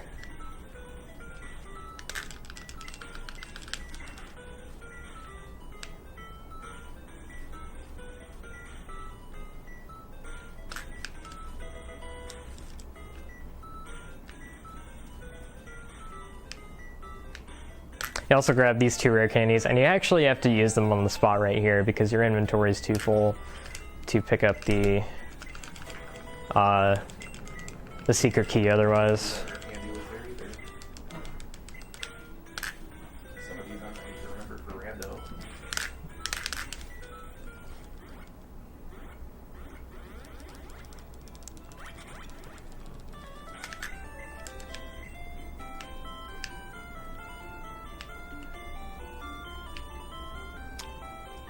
Okay, so now that we have the secret key.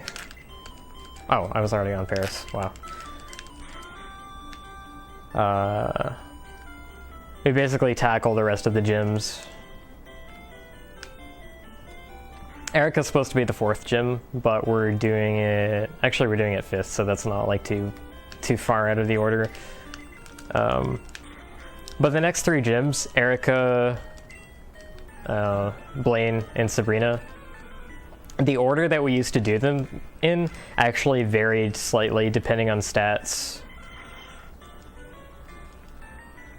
I don't have red bar anymore. That sucks. I'm gonna lose probably, like, I don't know how much it is. It's probably at least a couple, it's like a couple minutes from here to the end that I'm gonna lose because I'm not in red bar for all these fights. And this is the main attraction of the Nidoking route over the Blastoise route. This is what pays for it, or this is what ends up paying for it, really. Is the fact that you can one-shot all these Pokemon late game and be in red bar for all these fights.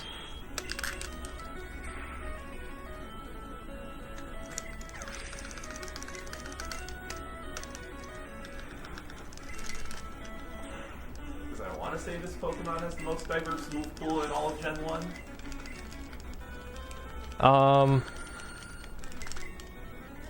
It's pretty typical among Moonstone evolutions. Like Clefable's moveset is pretty insane as well.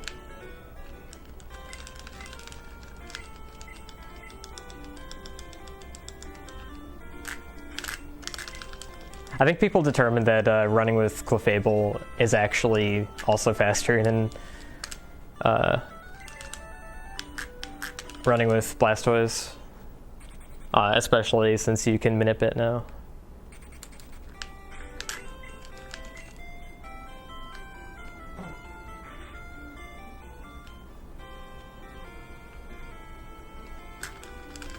I'm gonna try not to answer one of these wrong.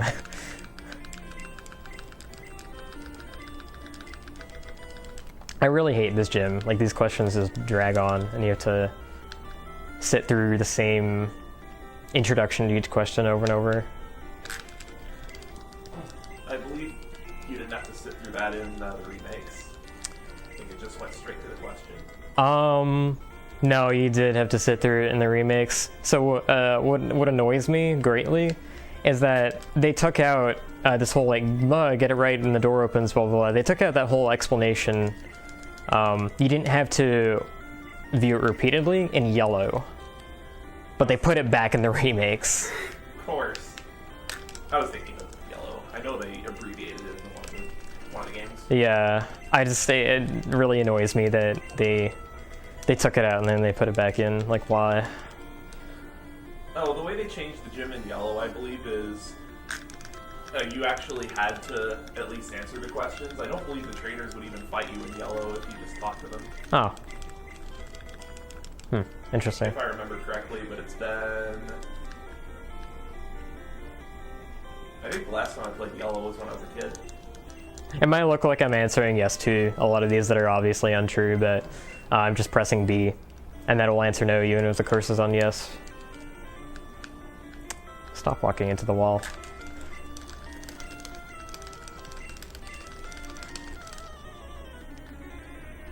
Another thing that used to change, depending on your stats, is if you didn't have like excellent attack, you'd actually horn drill Blaine, and you would earthquake Koga instead.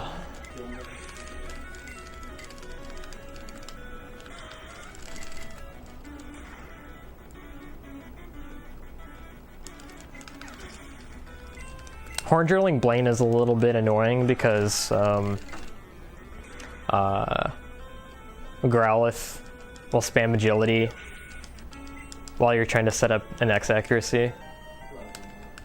And the rule for whether one-hit KO moves work in Gen 1, I didn't go over this, but in Gen 1, for one-hit KO move to work, you have to be faster than your opponent. And I think every other gen has it that you have to be a higher level. Correct. But in this game, it's based on speed.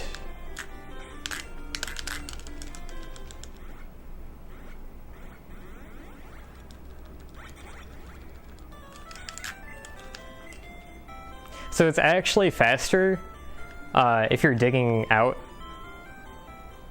of somewhere. It's not faster to walk. It's faster to dig to Celadon and then bike, rather than dig to Celadon and then fly to Saffron.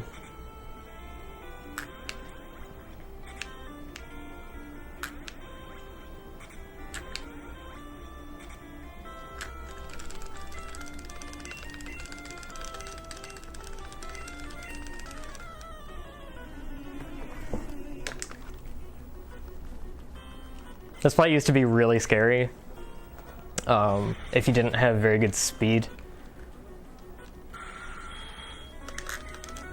Because sometimes you'd actually need to use an X speed in the middle of the fight.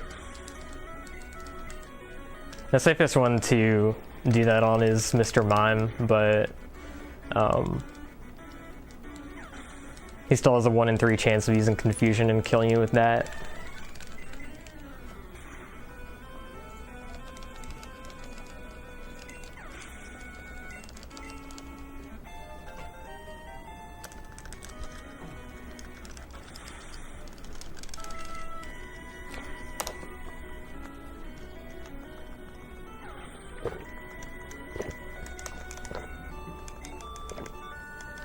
I could have sworn B worked on those dex boxes.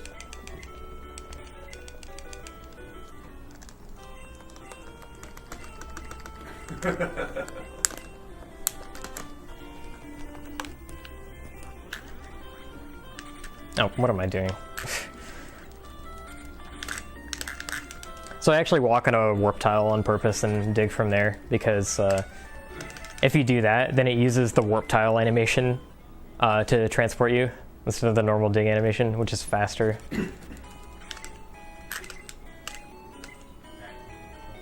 I keep trying to elixir my flyer, and I'm really thankful that it doesn't use PP, because otherwise they would actually burn the elixir on it.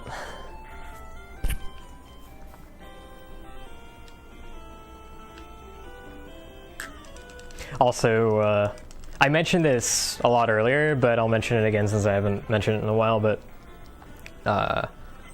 keeping my inventory full is preventing me from picking up the gym leader's TMs that I don't need. And it's saving a lot of time on text.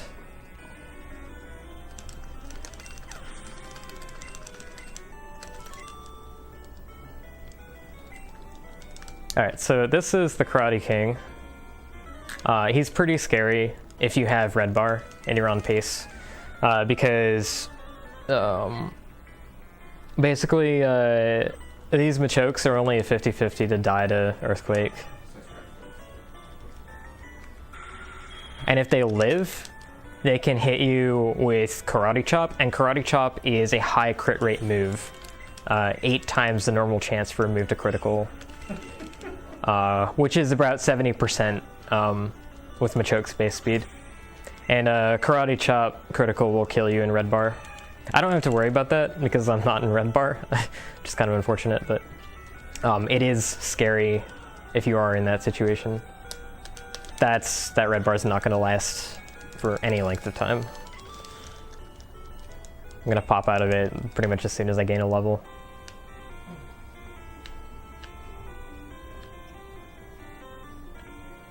So after defeating that guy, we actually walk out of the gym and reset it to reset his position, because it's faster than using all the spinny platforms to get around him. I'm very grateful those were sped up in the remakes. Oh yeah, they're agonizingly slow on this. The Giovanni fight is actually completely free.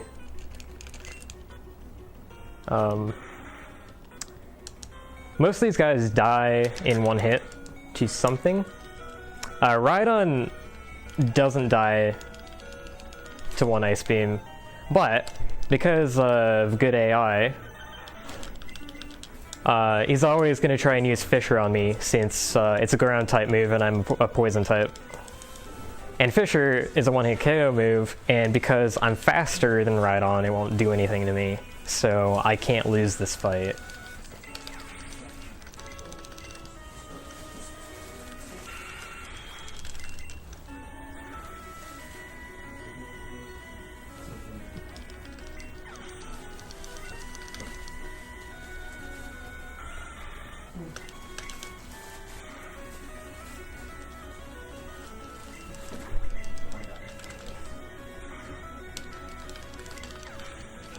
Or he'll use a guard spec, which is equally useless.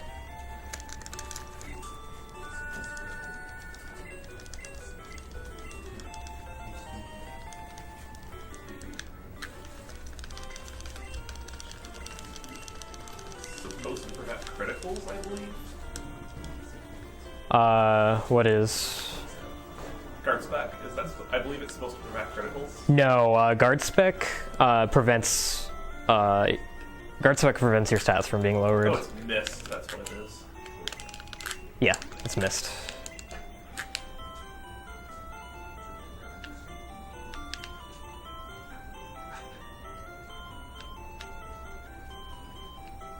This fight is also super free as long as you do it correctly.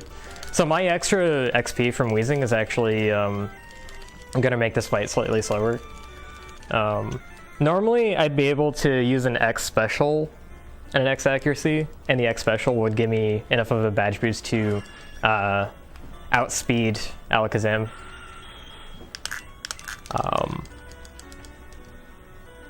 But I can't do that. I have to use the X speed instead because I got too much XP from defeating Wheezing. I'm actually going to level up before facing the Alakazam, and leveling up recalculates all your stats and removes all your badge boosts. So I had to use the X speed in this case to make sure that I was going to still be faster than it despite leveling up before it. I should level up after this Gyarados, whereas normally I'd only level up right after the Alakazam. Oh, maybe not.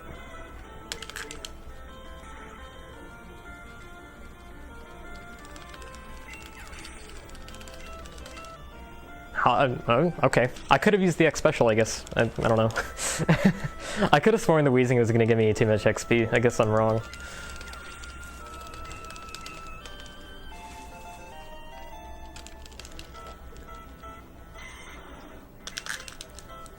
And the only Pokemon in this fight you need Horn Drill for. Venusaur, kind of surprisingly, doesn't die to anything else in one hit. Probably because it's a few levels higher than everything else.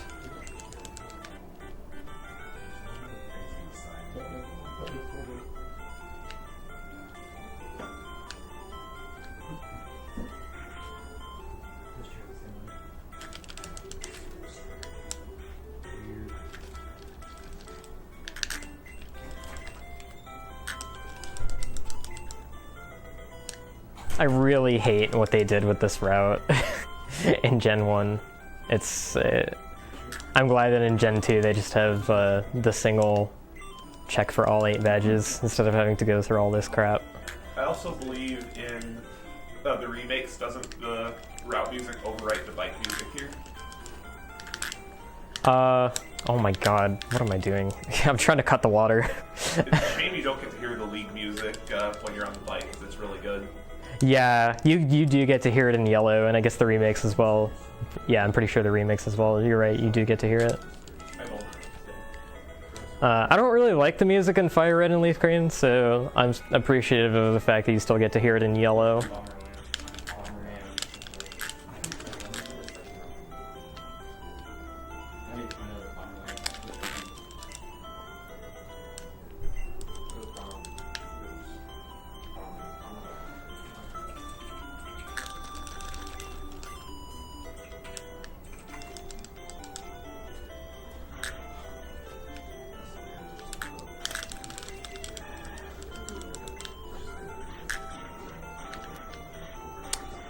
And welcome to anticlimactic boulder pushing.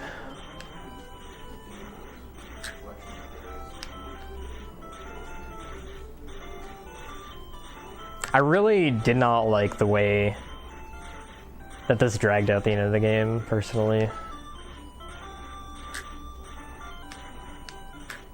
Just let me beat the game already.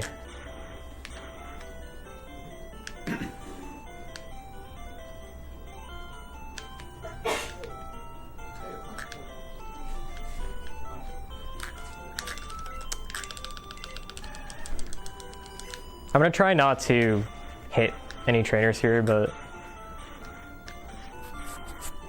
if I do, they all have pretty exploitable weaknesses I can use to kill them. I know because I've hit them. Wow. Alright.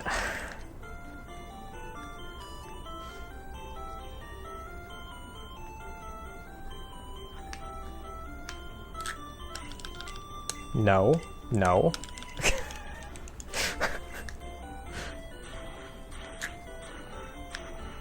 Oh my god. You do, okay, so like you do one menu in the wrong order and it messes up where your cursor is supposed to be, so you can't trust your muscle memory. Playing games like this casually just makes me appreciate all the menu work that goes into RPG runs. Yeah. It's pretty nuts. A lot of people try to say that RPG runs have no execution, but menu work is a lot of execution. Yeah, definitely.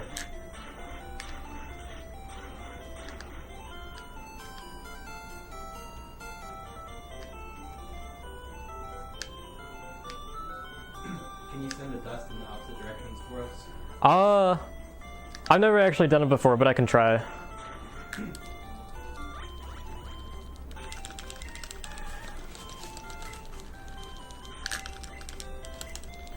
Why didn't I use the repel? Oh, because my cursor wasn't on it.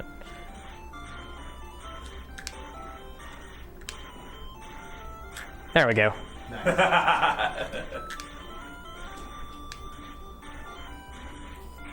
Thank you.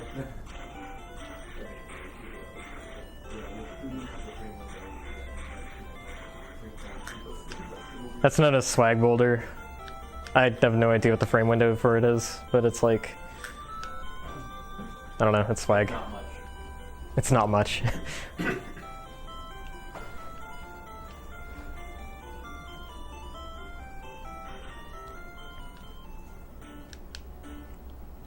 So I'm actually gonna go here and, no, not Spearow. I'm gonna deposit a couple of my Pokemon.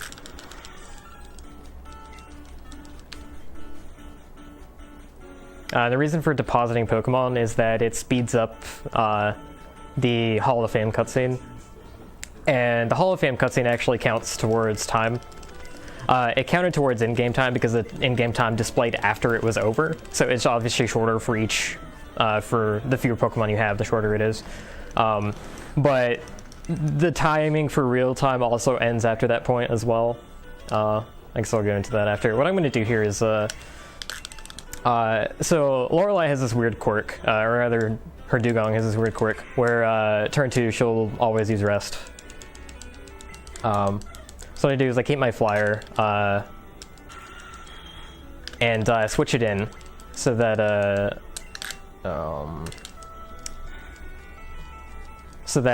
flyer dies, and then when I switch in Nidoking, she always uses rest. And that gives me a free turn to set up the X accuracy, without having to worry about getting slammed with 90 damage Aurora Beam. Also lets you keep red bar here if you happen to be fortunate enough to have it.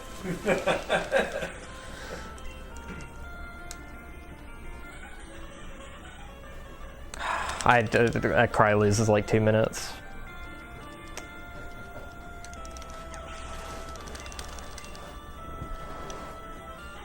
I forgot Jinx cry was a thing.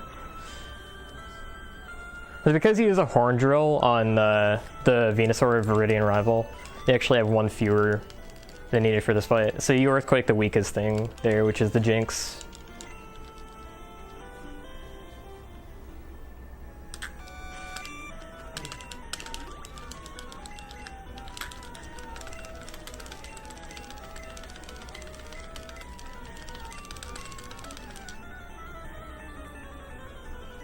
Alright, Sprino is also pretty simple. Onyx really doesn't do much for you. Its attacks are pretty pathetic. It just basically does nothing. It can use Rock Throw and Slam, which are very inaccurate moves that also don't do very much damage if they hit.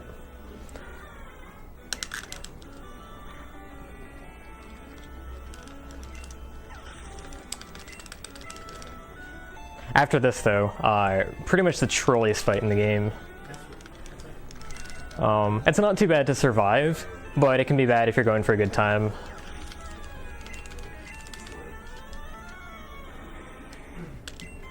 Almost drilled the Onyx.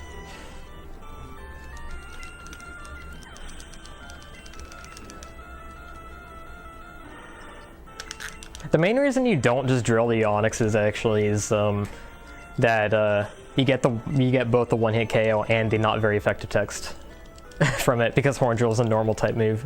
It's kind of funny to see it one-hit KO and still say not very effective. All right.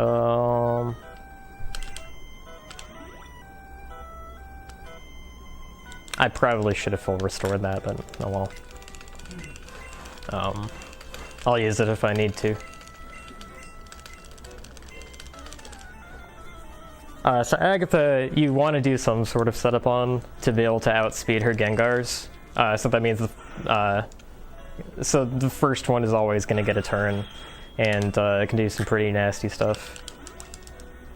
I'm going to use an X special because it'll let me outspeed these with the badge boost, and it'll also let me one-shot the Golbat. The Golbat knows Haze, which can remove all your statuses. All your status changes. So that will basically get rid of all the X items you've used, and that's bad.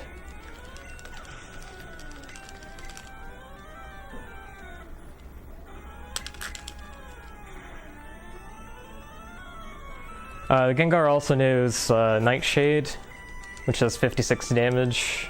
It knows Hypnosis, which puts you to sleep. It just wastes time. You have to wake yourself up with the Pokeflute. It knows Dream Eater, which is useless unless you're asleep. Oh, this Gengar is faster than me, okay. Toxic, also a great move for it to use.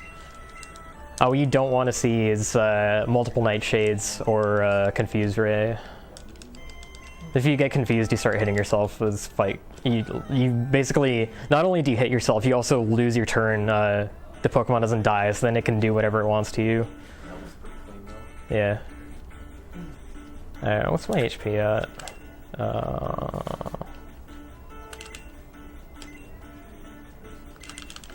Alright, I'm going to set up... I'm going to try and set up Red Bar off of... where is my elixir? Oh my god. Alright. Save.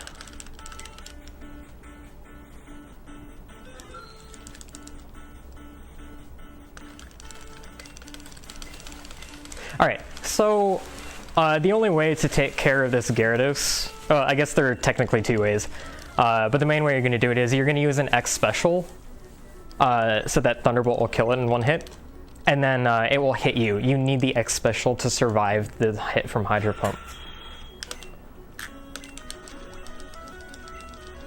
So I put my HP at a...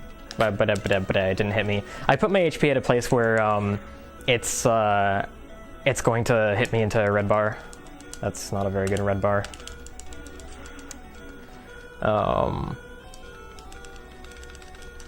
So now his AI is going to do something dumb. These Dragonairs and the Dragonite, they know a psychic move.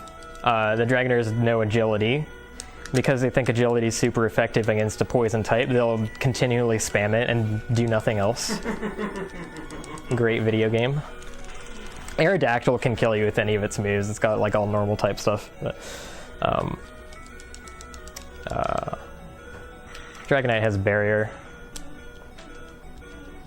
So even if I were to waste a turn on it, it wouldn't be able to do anything. Oh, I actually do get to keep this red bar. Alright.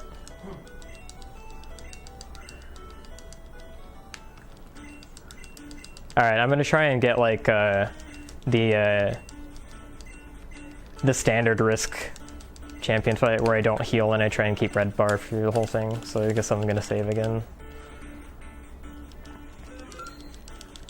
It's more exciting that way than if I were to full restore. So the final fight of this game, animations are turned back on. You have to set up your X accuracy and your X special or speed to outspeed Alakazam, and you're good to go. So you have to survive 2 turns with this Pidgeot. It knows Sky Attack, which... Okay, Wing Attack. It also knows Wing Attack, which I now have to use my X accuracy and hope it doesn't Wing Attack again. Okay, now it's Sky Attacking. That's perfect. This is how you want the fight to go. So basically, it also has Whirlwind and Mirror Move, and those 2 moves will not do anything. But now, like, basically if you get past Pidgeot, you're home free with a red bar, and you can blaze through all of this. The nice thing about having red bar when animations are on is because they skip some of the sounds of the fully animated attacks, you save more time on those attacks when you're in red bar than you would if animations were off. Time isn't yet after this fight. It's after the Hall of Fame, I'll call it out. But basically the time was kept to after the Hall of Fame to match the old in-game time conventions, so that when old in-game times were retimed in real time, they weren't punished for going to the PC and depositing the Pokemon to save in-game time. So we basically kept that standard.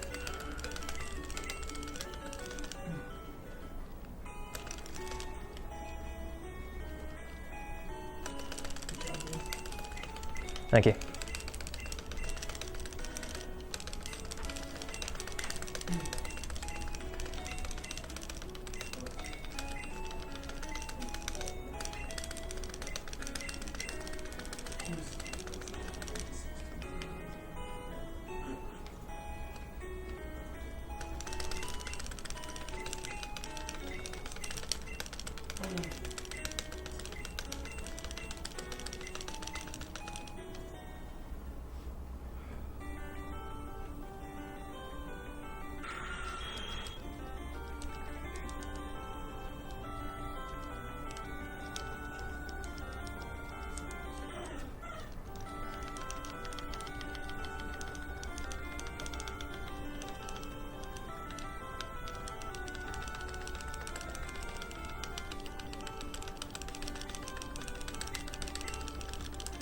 And time. 2 hours and 13 seconds. Come on. So close. So close. I guess that wasn't too bad considering I had an unintentional death and I failed to do the intentional death. So yeah, that was Pokemon Red. Thanks for watching. Thanks for having me.